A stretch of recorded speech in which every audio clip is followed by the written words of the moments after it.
Hello everybody, welcome back to my another video. So today we'll be talking about how to fix Snapchat not sending snaps. So to fix Snapchat not sending snaps, you can start by checking your internet connection. You can just switch from Wi-Fi to a cellular data or vice versa to see if the connection is the issue.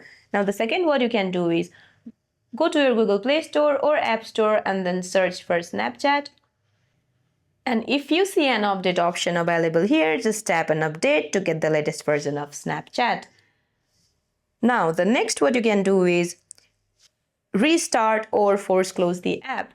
You see when you open a Snapchat and some problem is going on, you can fix it by swiping it up and then swiping it up again to close completely from your multitasking screen.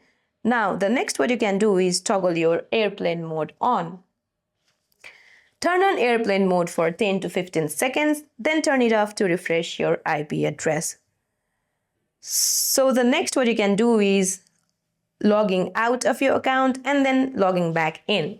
So that's it for this video, guys. I hope you like this video. See you in my next one.